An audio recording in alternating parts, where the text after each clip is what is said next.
গীতসংহিতা তার ৭৩। আজকে আমি বলেছিলাম যে যখন দুষ্ট লোকরা আসলে উন্নতি করে, দুষ্টদের অনেক ভালো সফলতা ব্যক্তিগত জীবনে তারা অর্জন করতে থাকে, তখন অনেক সময় ঈশ্বরের যে লোক আছে তারা কি হয়, বিঘ্নিত হয়। তারা চিন্তা করে যে আমি ভালো থেকে কি লাভ হলো। সেরকম একটা গীত আজকে আমরা দেখবো, যেটা হচ্ছে গিয়ে ৭৩ গীত। যদি দেখেন উপরে লেখা আছে ৩য় খণ্ড, তারপরে বলছে আসফের সঙ্গীত। এই সম্পর্কে আমাদের জানা উচিত আসলে আসফ কে, গীতসংহিতা লেখার পটভূমিকা। তার আগে আসলে আমরা প্রার্থনা করি। মঙ্গলময় পিতা, তোমার ধন্যবাদ করি এই সুন্দর সুযোগ দিয়েছ। তোমার বাক্য জীবন্ত, যদিও এই গান প্রায় ৩,০০০ বছর পূর্বে লিখিত হয়েছিল, তার আজকে এই বাক্য জীবন্ত, আমাদের অনেককে প্রভু পরিতৃপ্ত করে।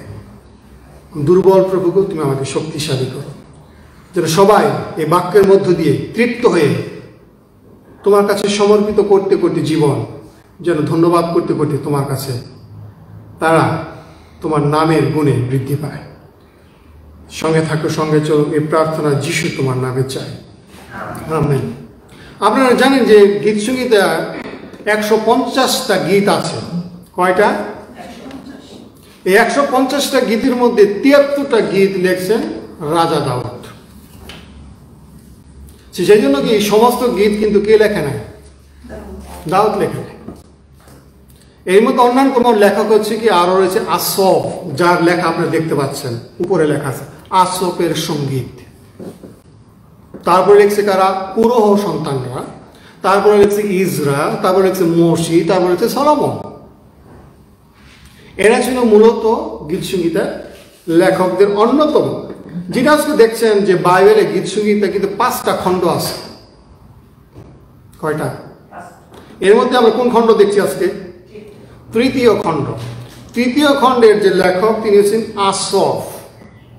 এখন আমাদের প্রশ্ন হচ্ছে কি, আসফ কে? আসফ ছিলেন মিউজিক ডিরেক্টর। কার মিউজিক ডিরেক্টর ছিল? রাজা দাউদের।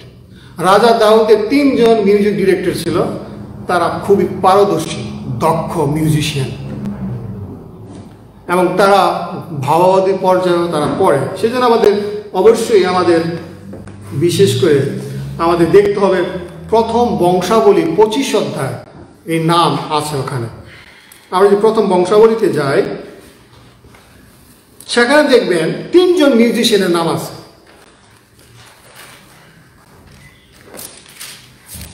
এর মধ্যে অন্যতম হচ্ছে কি আসফ। আমরা যদি দেখি 25 অধ্যায়, সেখানে মিউজিশিয়ানদের তালিকা দেওয়া হয়েছে, গায়ক এবং বাদকদের জন্য নির্দিষ্ট কর্ম। সেখানে লেখা আছে, আর এক পদেই, আর দাউদ সেনাপতিগণ সেবা কর্মের জন্য আসফের, হেমনের, জিদুথুনের কয়েকজন সন্তানকে পৃথক করিয়া বীণা, নেবল ও করতাল সহযোগে ভাবক্তি গান করিবার ভার দিলেন। তাদের সেবা কর্ম অনুসারে কর্মচারীদের সংখ্যা একটা লিস্ট দেওয়া আছে। ঠিক আছে? 7 পদে দেখেন, এই 6 পদে দেখি, ইহারা সকলে ঈশ্বরের গৃহের সেবা কর্মের জন্য করতাল, নেবল, বীণা দ্বারা সদাপ্রভু গৃহে গান করিবার জন্য তাদের পিতার অধীন ছিলেন। আসফ, দিদিথুন ও হেমন রাজার অধীন ছিলেন। সদাপ্রভুর উদ্দেশ্যে গীত গানে শিক্ষিত তাহারাও তাদের ভাতৃগণ সংখ্যায় সর্বশুদ্ধ 288 জন সঙ্গীত পারদর্শী লোক ছিল। তাহলে আমরা কার নাম পাইলাম এখানে? 3 জনের নাম আসফ, জিদুথুন, হেমন। তারা ছিল মূল মিউজিক ডিরেক্টর। তারা কোথায় কাজ করত? রাজার অধীনে তারা মিউজিক এবং ভাবক্তি প্রচার করত। তো সেই জন্য যখন আমরা যাই ৭৩ গীত, তা আসফটা কি এখন আপনারা বুঝতে পারছেন? সেই ছিল কি? Music director. রাজার অধীনে 3 জন মিউজিক ডিরেক্টর ছিল, এর মধ্যে অন্যতম ছিল কি? আসফ। এবং আসফদের সন্তানদের আসফ বলা হইত। সেই কারণে আমরা যদি দেখি ৭৩ থেকে ৮৯ গীত, 11টা গীত কারা লিখছে? আসফ অথবা আসফদের সন্তান। আমার আরেকটা গীত আছে 50 গীত, টোটাল 12টা গীত কোথায় আছে? আসবদের অধীনে। তো সেই জন্য কি আমরা দেখলাম প্রথমত গীত সংহিতা কয়টা অংশ আছে? 5টা। লেখক দেখলাম আমরা বেশ কয়েকজন নাম, দাউদ সহ আরো বেশ কয়েকজন নাম দেখলাম, এবং আসব ব্যক্তিগতভাবে কে ছিলেন সেটা আমরা দেখলাম। তিনি সামান্য কোনো কি ছিল না, ঘন্টা বাজানোর মিউজিশিয়ান ছিল না, তিনি ছিল মিউজিক ডিরেক্টর, এবং যন্ত্র এবং সঙ্গীত সম্পর্কে তারা সঙ্গীতজ্ঞ ছিল। আজকে যদি আমরা তুলনা করি সমর দাস ছিল, কিন্তু তারা ছিল পরিপক্ক লোক। এই পরিপক্ক লোক হয়েও খ্রিস্টান জীবনে তার নতুন খ্রিস্টান না, যদি তুলনা করি আজকে, তারা ছিল খ্রিস্টান, জিহুদি তারা ছিল, এবং অত্যন্ত পরিপক্ক, এবং সমাগম তাম বলতে, এবং মন্দিরে তারা কাজ করত। তারপরও এই লোক কি হয়ে গেছে ব্যক্তিগত জীবনে? হতাশ। কি হয়ে গেছে? সে স্খলিত হয়ে যাওয়ার উপক্রম হয়েছে। সেই জন্য তিনি বলছেন কি, এক পদে লক্ষ্য করে দেখেন, ঈশ্বর নিতান্তই মঙ্গল স্বরূপ ইসরায়েলের পক্ষে, যারা শুদ্ধ চিত্ত তাহাদের পক্ষে। এখন কোশ্চেন হচ্ছে, মানুষের শুদ্ধ হৃদয় কিভাবে কি হয়? কলুষিত হয় কিভাবে? অনেক কারণে আমাদের হৃদয় কলুষিত হয়। পাপের কারণে, পাপ স্বভাবের কারণে, পর্নোগ্রাফির কারণে, খারাপ ছবি দেখলে, খারাপ কাজ করলে, খারাপ মনোভাবের কারণে আমাদের মনোভাব কি হয়? নষ্ট হয়, কলুষিত হয়। কিন্তু এখানে তিনি বলছেন, ঈশ্বর নিতান্তই মঙ্গলস্বরূপ ইসরায়েলের পক্ষে, যারা শুদ্ধ চিত্ত তাহাদের পক্ষে। যিশু একইভাবে বলছেন মথিলিখিত সুসমাচার 5:8 সেখানে লেখছে কি, যাদের হৃদয় শুদ্ধ, নির্মল অন্তঃকরণ, তারা ঈশ্বরের দর্শন পাইবে। এইটা তিনি উপসংহারের ভূমিকা বলতেছে প্রথম পদেই।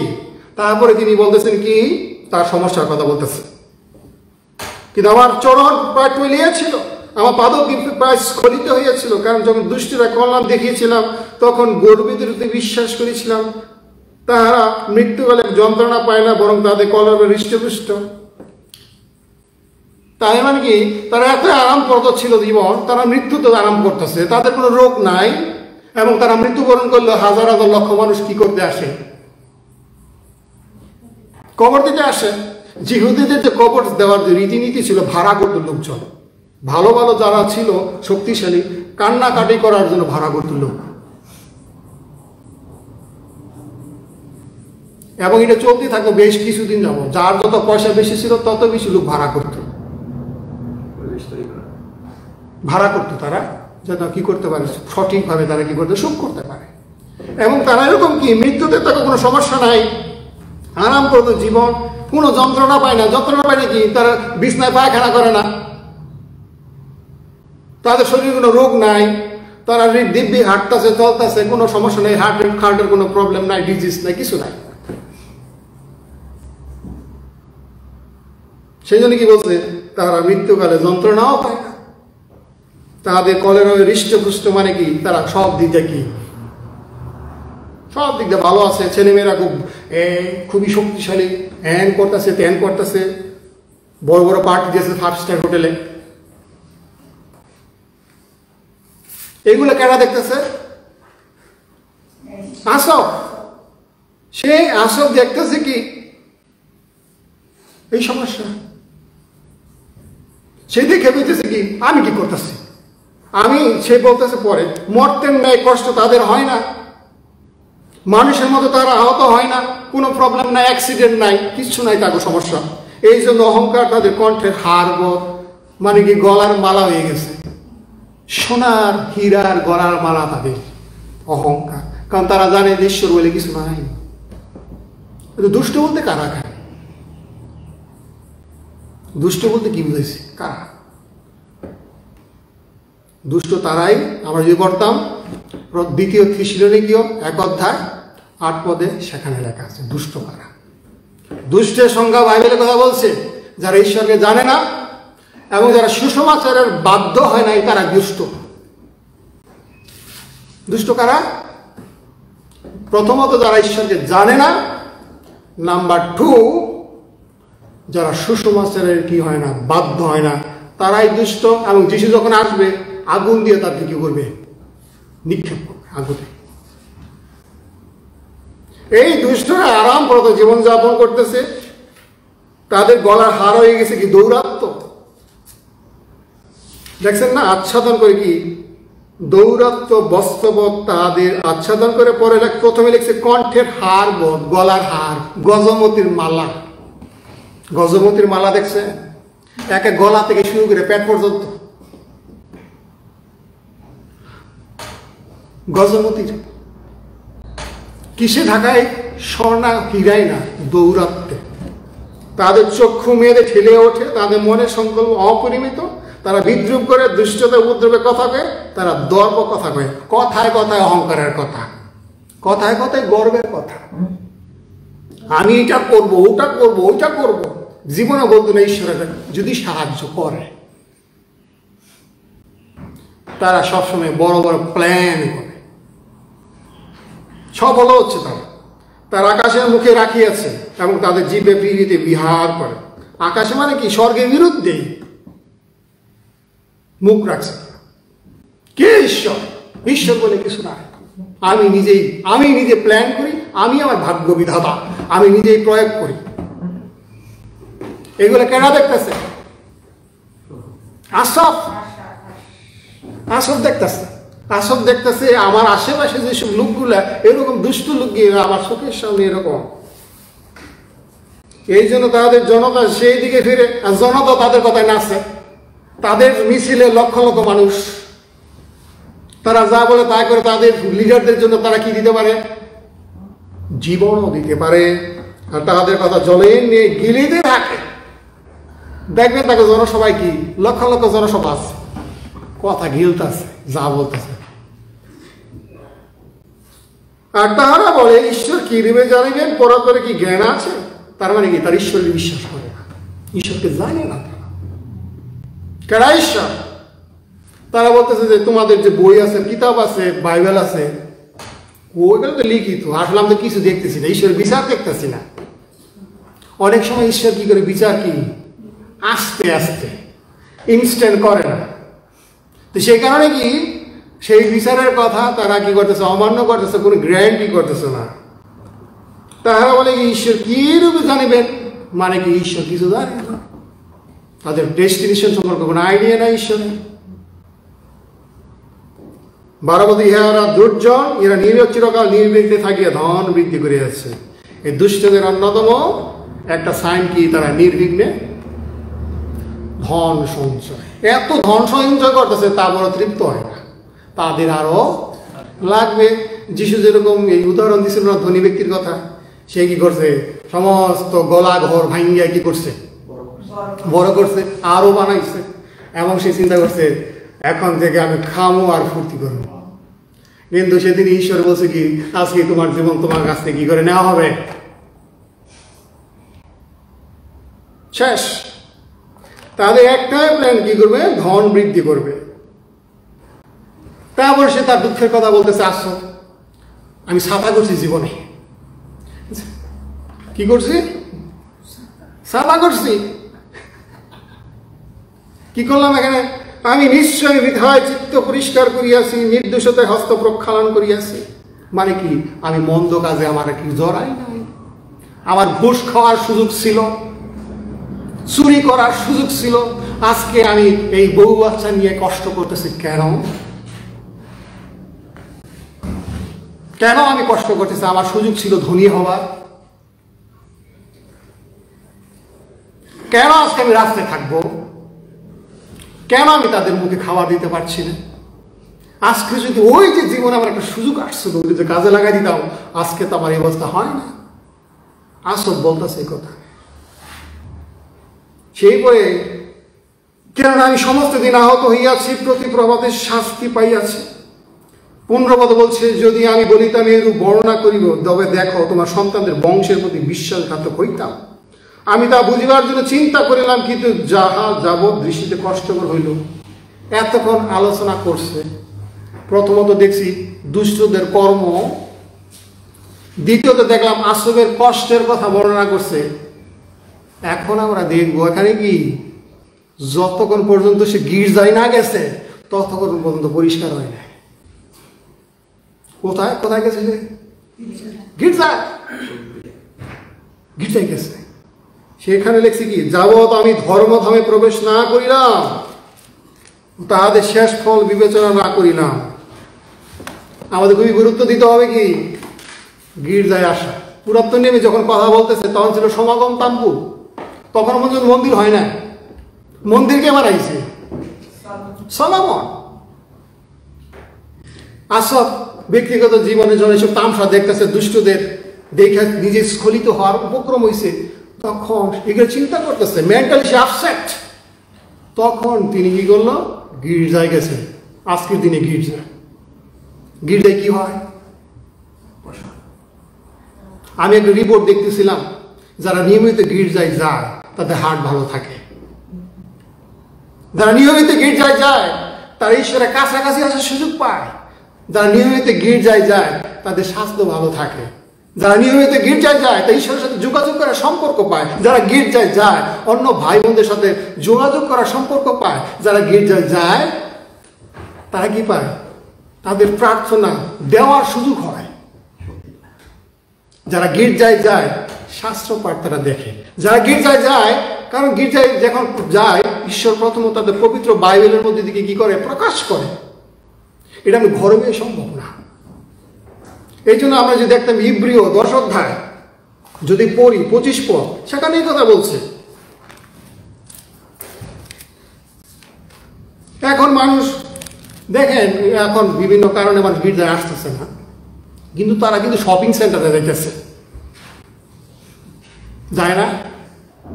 হ্যাঁ, পার্টি যাচ্ছে না, ফ্যামিলি গ্যাদারিং হচ্ছে না, সবই কিন্তু হচ্ছে। কিন্তু প্রভুর গৃহে আসার কথাগুলি এখানে তো কি আছে? ওরে ল আছে, কিন্তু অন্যান্য কাজ কিন্তু হচ্ছে।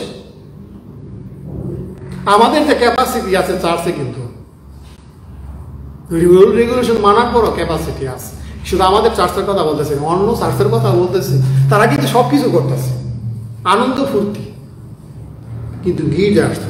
ইব্রিয় 10 অধ্যায় দেখেন, আমাদেরকে পরামর্শ দেওয়া হয়েছে 25 পদ। একজন ভাই বোন পড়তে পারেন। হ্যাঁ করেন, শুধু 25? হ্যাঁ 25 পদ। ইব্রিয় 10:25 পদ হচ্ছে, এবং আপনারা সমাজে সমস্ত হওয়া পরিত্যাগ না করি, যেমন কাহারও অভ্যাস বরং পরস্পরকে চেতনা দেই। আর তোমরা সেই দিন যত অধিক সন্নিকট হইবে দেখিতেছ, ততই যেন অধিক এই বিষয়ে তৎপর হও।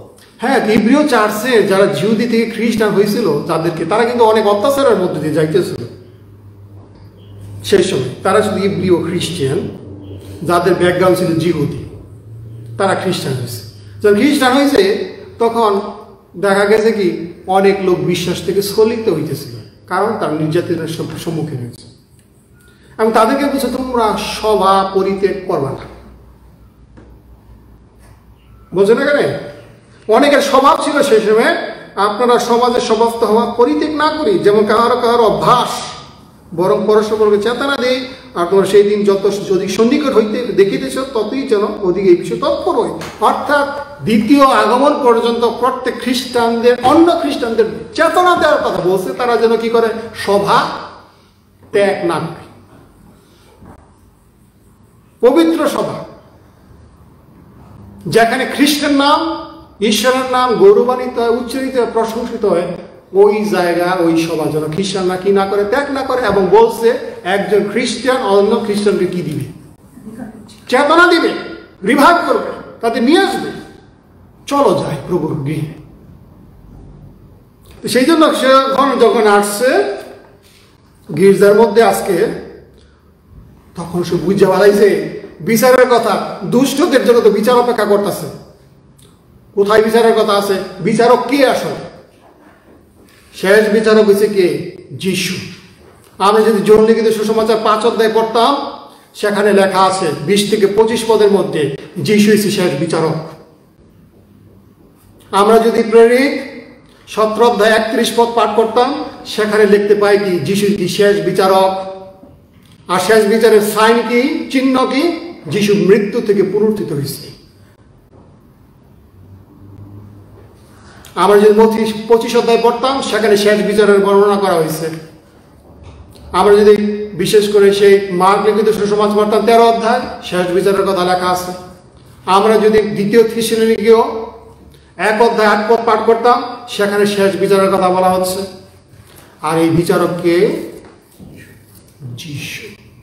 সে গির্জায় আসার পরে, সমাগম তাম্বুতে ঢোকার পরে, ব্যবস্থা দেখার পরে সে দেখল দুষ্টদের শেষ খবর আছে। কারণ সে জানতো আমরা যদি সেই গীতসঙ্গীতে 1 অধ্যায় সবাই মুখস্থ আছে অনেকের, সেখানে লেখা আছে কি ধন্য সে ব্যক্তি যে দুষ্টতার মন্ত্রণায় চলে না, পাপীদের পথে দাঁড়ায় না, নিন্দুকদের সবাই বসে না। সে জানে মুখস্থ এটা, কিন্তু সেখানে কিন্তু আরেকটা কথা লেখা আছে। সেই যে জানে মুখস্থ ওই দাউদের গান, সে বলতেছে কি, সেখানে বলছে কি 1 অধ্যায় লক্ষ্য করে দেখেন 3 পদে বলছে সে জলস্রোতের তীরে রূপিত বৃক্ষের সদৃশ্য হইবে, যার যথাসময় ফল দেয়, যারা পত্র ম্লান হয় না, তবে সে যা কিছু করে তাহাতে কৃতকার্য হয়। সে দেখতেছে কি দুষ্ট কৃতকার্য হইতেছে। সে কি দেখতেছে? দুষ্ট। তার মুখস্থ এই 1 অধ্যায়। আমাদের যেমন অনেকের মুখস্থ আছে, তারও মুখস্থ, কিন্তু সে দেখতেছে উল্টো হইতেছে। সেই কারণে এত ডিপ্রেশনে ভুগতেছিল। যখন গির্জায় আসলো, গির্জা মানে সমাগম তাম্বুতে আসলো, পবিত্র জায়গায় আসলো, তখন সে বুঝতে পারলো কি তারা বেশি দিন স্থির থাকবে না। আমি বলেছি কি যদি আপনি পবিত্র সভায় আসেন, কি কি হয়, আপনার ডিপ্রেশন থাকবে না। যত মানুষ ভুগতেছে ডিপ্রেশনে, তারা গির্জায় যায় না। তাদের দেখুন হিলিং নাই। আত্মিক বলেন, জাগতিক বলেন, যদি হিলিং চান, আরোগ্যদান চান, পবিত্র সভায় আসেন। সামাজিক যে দূরত্ব, সেটা দূরে চলে যাবে। এবং আমরা জানি তখন আপনি কি পাইতেছেন, গির্জায় আসার পরে অন্য ভাই বোনদের সাথে ক্ষমার অভিজ্ঞতা অর্জন করতে পারতেছেন। এই ক্ষমা লাভ করার সাথে সাথে কি হয়, হিলিং শুরু হয়। কোথায়? মনে, প্রাণে, দেহে। যাদের মনে কষ্ট, তাদের শরীরের কিন্তু এফেক্ট করতেছে। যাদের মনে রাগ আছে, শরীরে এফেক্ট করতেছে।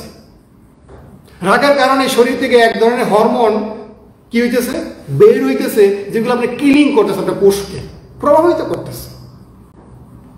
তো এইসব কারণে যখন এই লোক যখন আসলো প্রভুর গৃহে আসো, আর তখনই সে দেখলো কি 18 পদে, তুমি তাহাদিকে পিচ্ছিল স্থানে রাখিতেছ, তাহাদিকে বিনাশে ফেলিয়া দিতেছ। যেখানে সে 2 পদে বলছিল কি দেখেন, 2 পদে কিন্তু আমার চরণ প্রায় টলিয়া ছিল, আমার পাদকে প্রায় স্খলিত হইয়াছিল। যেখানে লেখক নিজে স্খলিতর কথা বলতেছে, টলটলায়মান, সেখানে স্পষ্ট দেখতেছে সে না। কে স্খলিত? দুষ্ট। তাহাদেরকে বিনাশে ফেলিতেছ, তারা নিমিষ কালের মধ্যে কোনো উচ্ছিন্ন হয়, তারা নানা ত্রাসে এমনকি নিঃশেষে সংহার হয়। নিদ্রা ভঙ্গলয়ের পর যেমন স্বপ্ন তুচ্ছ হয়, তেমনি হে প্রভু তুমি জাগিলে তাদের মায়া পুত্তলিকে তুচ্ছ করিবে। মায়া পুত্তলিকে কি? মানুষের তৈরি পুতুল, দেবদেবী। কারণ আমার চিত্ত তাপিত হইল, আমার মর্ম বিদ্ধ হইল। তখন লেখক বুঝতে পারলো যে, তখন বলল আমি তো মূর্খ। সে নিজের পাপ স্বীকার করছে। তখন আমি মূর্খ, অজ্ঞান, আমার কাছে পশুবোধ ছিলাম, কিন্তু আমি নিরন্তর তোমার সঙ্গে সঙ্গে আছি, তুমি আমার দক্ষিণ হস্ত ধরিয়া রাখিয়াছ। আমরা যদি পড়তাম গীতসঙ্গীতে 23 অধ্যায়ে লেখা আছে না, তুমি আমার সঙ্গে সঙ্গে আছো, তোমার পাচনীয় যষ্টি আমাকে কি করে, সান্ত্বনা করে। একই কথা, ওই 23 আর এখানেও 23। তুমি নিজ মন্ত্রণা আমাকে গমন করাবে, শেষ প্রথমে আমাকে গ্রহণ করাবে। অর্থাৎ তিনি বিশ্বাস করতো কি প্রভুর রাজ্যে তিনি কি রাজার জায়গা পাবেন। স্বর্গে আমার কে আছে? ঈশ্বর ছাড়া। পৃথিবী তো তোমার ভিন্ন আর কিছুতেই আমার প্রীতি নাই। মানে কি স্বর্গে আপনার আত্মীয় আছে? এই পৃথিবীতে অনেক আত্মীয় স্বজন আছে। আমি উদাহরণটা দেই বলার বোঝার জন্য। আমি যখন অস্ট্রেলিয়া আসবো, তা আমি নিশ্চিন্তে আসতেছি, কারণ আমার একজন আত্মীয় আছে এখানে। কি আছে? বোন আছে। আমার তো ব্যাগ পাইতে হয় না, কিন্তু যাদের আত্মীয় স্বজন নাই তাদের কি ব্যাগ পাইতাম কি? ওই তারা যখন আসছে এই দেশে, তখন তারা চিন্তা করছে এই ব্রিফকেস নিয়ে কার বাসায় উঠো, তাদের হোটেলে উঠতেছে। আমি তো নিশ্চিন্তে আসছি আমার বোনের বাসায়, সেই কথাই বলছে এখানে, স্বর্গে আমার কি আছে? আমার আত্মীয় আছে কে? বড় ভাই। আমার বড় ভাই কে? যিশু। আমরা দেখি ইব্রিয় 2:17 লেখা আছে যিশু আমার কে? বড় ভাই। স্বর্গে আমার আত্মীয় আছে, আমি নিশ্চিন্তে আমি সেখানে যাবো। আমার জন্য সে কি করতেছে? ঘর বানাইতেছে। সে আমার জন্য সবসময় স্ট্যান্ডিং পজিশন আছে, আমার জন্য নিবেদন করতেছে। সেই জন্য ইব্রিয় 2:17 মুখস্থ থাকা উচিত সবাই, যে আমাদের বড় ভাই আছে মধুদার মতো। হ্যাঁ, এডওয়ার্ডের মতো কি আছে? বড় ভাই আছে। এখানে স্বর্গে কি আছে? যিশু আমার জন্য। ইব্রিয় দেখেন 2:17 লেখা আছে বড় ভাই। বড় ভাই দেখলে কি কোনো চিন্তা আছে? দেন 17 লেখা আছে, অতএব সর্ববিষয়ে আপন ভাতৃগণের তুল্য হওয়া তা উচিত ছিল, যেন তিনি প্রজাদের পাপে প্রায়শ্চিত্ত করিবার নিমিত্তে ঈশ্বরের উদ্দেশ্যে কার্যে দয়ালু ও বিশ্বস্ত মহাযাজক হন। আমার বড় ভাই যিশু যে ভাইদের মতো হয়েছে, সে ছিল ঈশ্বরের বাক্য, অনন্তকালীন বাক্য। সে কি হয়েছে? মানুষ হয়েছে, মানুষের স্রোতে হয়েছে। কার মতো হয়েছে? ভাইয়ের মতো, যেন সে কি হইতে পারে? আমার বড় ভাই। না, আমারও ব্যক্তিগতভাবে বড় ভাই আছে, আমি ছোটবেলা দেখছি তার কতটুক তার পরিবারের জন্য যত্ন নিতে পারে, কত ত্যাগ স্বীকার করতে পারে বড় ভাই। ভাই বোনদের জন্য যত ধরনের হাইয়েস্ট লেভেলের স্যাক্রিফাইস বড় ভাইরা করে। তাদের নিজের সুখ, নিজের অনেক সময় তাদের পরিবার তুচ্ছ করেও তারা কি করে? ভাই বোনদের, মা বাবার সেবা করে। কিন্তু আমাদের একজন স্বর্গের একজন বড় ভাই আছে, যে আমার জন্য কি দিয়েছেন? জীবন দিয়েছেন। যে আমার জন্য এই রক্ত পাতন করেছেন, সেই বড় ভাই আছে, যে তার রক্ত দিয়ে আমাদের নাম, তার ভাই বোনদের নাম কি করছে? স্বর্গে লিখছে, প্রত্যেকটা ফোঁটা রক্ত দিয়ে। সেই বড় ভাই কোথায় আছে? স্বর্গে আছে। সেই জন্য একজন খ্রিস্ট বিশ্বাসী ভাই আরেক ভাইয়ের কাছে যাইব, তার কি কোনো চিন্তা আছে? কোনো নিশ্চিন্তে কি করতে পারে? বড় ভাইয়ের কাছে যাইতে পারে। সেই জন্য এই গীত লেখক আসফ বলতেছে, স্বর্গে স্বর্গে আমার কি আছে? ইংরেজি বলছে, ঈশ্বর ছাড়া আর কেউ নাই, পৃথিবীতে তুমি ভিন্ন আর কিছুতে আমার প্রীতি নাই। এখন সে বুঝতে পারতেছে যে এই জগৎ কিছু না, দুষ্টুর আর কোটিপতি হোক, $1 বিলিয়ন মালিক হোক, আমার যায় আসে না। তারা স্টার ক্লাবে গিয়ে পার্টি দেখ, আমার যায় আসে না। কিন্তু আমি কার সাথে সময় কাটাবো? আমার বড় ভাইয়ের সাথে, যে আমার জন্য কি দিছেন? জীবন দিচ্ছেন।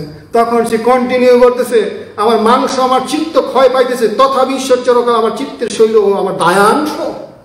আমার দেহ শেষ হয়ে যাইতেছে, আমি মারা যাব এক সময়, কিন্তু আমার অধিকার। আপনারা জানেন যে ঈশ্বর লেবীয়দের কিন্তু অংশ দেয়ই নাই। 12 বংশের মধ্যে সবারই কিন্তু জমি জমা দিছে, সবাই পাইছে, ল্যান্ড প্রপার্টি পাইছে সবাই, কিন্তু লেবীয়দের কি দেয় নাই? ল্যান্ড প্রপার্টি দেয় নাই তাদেরকে। আপনারা বিশেষ করে যদি গণনা পুস্তক 18 অধ্যায় পাঠ করতেন, সেখানে লেখা আছে লেবীয়রা কিভাবে চলবে। শুধু দান খয়রাতে চলবে তারা, দশমাংশের পয়সা, আর কোনো ল্যান্ড প্রপার্টি তাদের দেওয়া হয় নাই। কিন্তু সে যে ছিল লেবীয় ছিল আশ্রম, কারণ সে কোথায় কাজ করত? মন্দিরে কাজ করার প্রথম যোগ্যতা থাকতে হবে কি? সে তাকে লেবী হইতে হবে। প্রত্যেকটা যাজকই কি হবে? লেবীয় হতে হবে। পৃথিবীতে তোমার ভিন্ন আর কিছুতে আমার প্রীতি নাই, আমার মাংস আমার চিত্ত ক্ষয় পাইতেছে, তথাপি ঈশ্বর চিরকাল আমার চিত্তের শৈল আমার দায়াংশ। এই পৃথিবীতে আমার কি নাই? কোনো ল্যান্ড প্রপার্টি নাই, কিন্তু দায়াংশ কোথায় আছে? নতুন আকাশ, নতুন পৃথিবীতে, নতুন জেরুজালেমে আমার কি আছে? দায়াংশ আছে, আমার প্রপার্টি আছে সেখানে। এখানে আমার কিছু নাই। সেই কথা বলতেছে কেন দেখো তারা তোমার হয়তো দূরে থাকে, তারা বিনষ্ট হইবে যে সকল লোক তোমার হয়তো অপসারণ করিয়া বেবিচার করে। বেবিচার বাইবেলে 2 ধরনের বেবিচার আছে, মনে রাখতে হবে। কয় ধরনের? নাম্বার 1, আপনি স্বামী স্ত্রীর সম্পর্ক ছাড়া যদি কারোর সাথে সম্পর্ক হয় তখন সেটা এক ধরনের বেবিচার। ঈশ্বর কি বলছে? 10 আজ্ঞায় তুমি কি করিও না? বেবিচার করিও না। আর এক ধরনের বেবিচার আছে কি? আপনি যখন সত্য ঈশ্বরের সাথে অন্য ঈশ্বরের সাথে কি করবেন? পূজা করবেন, তখন সেটা কি হইতেছে? বেবিচার। বেবিচার করলে যদি কোনো স্ত্রী কোনো স্বামী বেবিচার করে, স্বামী কি করে? মাইরা ফেলে, কোনো ক্ষমা নাই। ঠিক তদ্রূপ ঈশ্বর কি করে? যখন বাইবেলে বলা হয়েছে আপনি যে ঈশ্বর, জীবন্ত ঈশ্বর, সেই ঈশ্বর কি অব্রাহাম ঈশ্বর, ইসহাকের ঈশ্বর, যাকবের ঈশ্বর, এই ঈশ্বর ছাড়া যদি অন্য কোনো ঈশ্বরকে আপনি আরাধনা করেন, তখন আপনি কি করতেছেন? বেবিচার করতেছেন। এক স্বামী যেমন অনেক রাগ করে, তিক্ত হয়, ঠিক তদ্রূপ যারা সত্য ঈশ্বরের বাদ দিয়ে অন্য ঈশ্বর আরাধনা করতেছে তাদের মধ্যে ঈশ্বরের ক্রোধ এরকম। সে কথাই বলছে এখানে, সেই সকলকে তুমি উচ্ছিন্ন করিয়াছ, কিন্তু ঈশ্বরের নিকটে থাকা আমারই পক্ষে মঙ্গল। আমি প্রভু সদাপ্রভু স্মরণ লইলাম, যেন তোমার সমস্ত ক্রিয়া বর্ণনা করিতে পার। সেই জন্য আজকে প্রিয়জন ভাই বোন, খ্রিস্টান হিসাবে আপনি হয়তো 40 বছর, 50 বছর, 60 বছর হইতে পারে, কিন্তু একটা সময় আপনার জীবনে কি আসতে পারে? এরকম স্খলন দেখা দিতে পারে। কেন এত সারা জীবন আমি কি থাকলাম, ধার্মিক থাকলাম কেন? তাদের জন্য এই বাণী, তারা যেন সবসময় কোথায় দৃষ্টি দেয়? উপরের দিকে। কারণ দুষ্টদের পতন অবশ্যম্ভাবী। সে কখন জানতে পারছে? যখন সে প্রভুর গৃহে গেছে। যখন সে প্রভুর কাছে গেল তখন দেখলো কি আসল কি দুষ্টদের যতই তারা তামসা দেখাক না কেন, তাদের পতন অবশ্যম্ভাবী। তাদের উন্নতি দেখে আমরা যেন কি না হই? দুষ্ট বা রুষ্ট না হই। সেই জন্য 37 গীত কয়েকটা পাঠ করে কয়েকটা পথ আমরা শেষ করি আজকে।